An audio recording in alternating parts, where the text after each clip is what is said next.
नमस्कार। स्वागत है आप सभी का मधुरवाणी में एक नई कहानी के साथ। सास बहू की लड़ाई, एक अनोखी कहानी। सुनंदा अपने पिता की इकलौती बेटी थी। नाम के मुताबिक देखने में भी बहुत सुंदर थी। जब वह अपनी ससुराल गई तो उसे उसके मुताबिक ही सब कुछ मिला, किंतु आजकल की लड़कियों को अधिक टोकना, समझाना, अपने मन के मुताबिक चलाना सासू माँ को अब कहाँ रह गया है।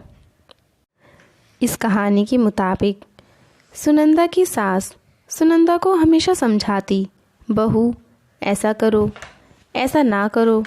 नई नवेली बहू को थोड़े ही दिन में अपनी सासू माँ से चिढ़ पैदा होने लगी। इस प्रकार यह सिलसिला आगे की ओर बढ़ता गया। एक दिन सुनंदा के घर कुछ मेहमान आने वाले थे। सासू माँ बोली, बहू आज कुछ अच्छी अच्छी व्यंजन बनाओ और मेहमानों के लिए चाय नाश्ते का इंतज़ाम भी अच्छी तरह से होना चाहिए। बस अब क्या था, इतना सुनते ही सुनंदा गुस्से से लाल हो गई।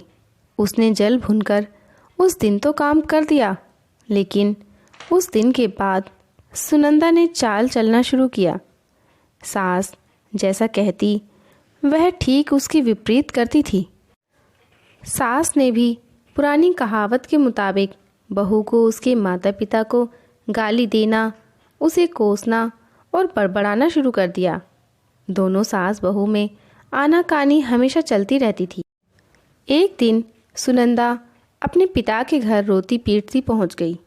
वह अपने पिता से बोली, पिताजी आप तो डॉक्टर हो, मुझे कुछ ऐसी दवा दीजिए जिसे खिलाकर वह बुढ़िया गूंगी हो जाए, क्योंकि वह मुझे गंदी गंदी गालियाँ देती है।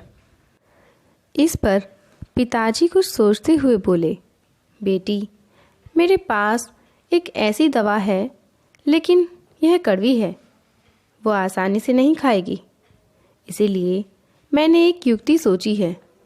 तुम हर रोज़ 1 महीने तक यह दवा अपनी सास को खाने में मिलाकर खिलाती रहना। ठीक 1 महीने में वह पूरी तरह गूंगी हो जाएगी। लेकिन हाँ, यह दवा थोड़ी कड़वी है, इसीलिए तुम खाना इतने प्यार से खिलाना कि उसे पता ही ना चल पाए। दवा लेकर सुनंदा खुशी खुशी अपने घर आई और पिता से कहे मुताबिक अपना काम शुरू कर दी। अब सास जो कुछ भी कहती उसे वो मानती और उलटकर जवाब भी नहीं देती, क्योंकि वह जानती थी कि बुढ़िया तो अब महीने भर में गूंगी होने वाली है। बोल ले जितना बोलना है, उसके बाद वह चैन से रहेगी। अब हर रोज़ वह प्यार से चुटकी भर दवा खाने में मिलाकर प्यार से माँ जी को देती थी। माँ भी समझती शायद इसके माता पिता ने इसे समझाया बुझाया है, इसलिए यह लड़ना झगड़ना बंद कर दी है। अब माँ जी भी बहू की खूब प्रसन्नता करती और बहू भी प्रसन्नता सुनकर प्यारी बातें किया करती थी।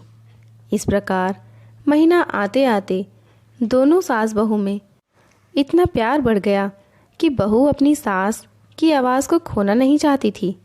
एक दिन फिर उसी प्रकार सुनंदा रोती पिटती अपने पिता के पास पहुंची। पिताजी बोले, अब क्या हुआ? सुनंदा बोली, पिताजी अब क्या होगा, मेरी सास बहुत अच्छी हैं, मैं उसकी आवाज़ खोना नहीं चाहती, वह मुझसे प्यार से बातें करती है। अब मुझे कोई ऐसी दवा दीजिए जो कि मेरी माँ को दिया हुआ दवाई का असर काट सके और वह गूंगी ना हो पाए। इस पर पिताजी हंसते हुए बोले, बेटी तुम रोना धोना बंद करो और खुशी से रहो। जो दवा मैंने तुम्हें दी है वह कोई दवाई नहीं है, वह रिश्तों में घुली कड़वाहट उतारने की तरकीब थी। अगर मैं ऐसा नहीं किया होता तो तुम शायद आज सुधरी नहीं होती।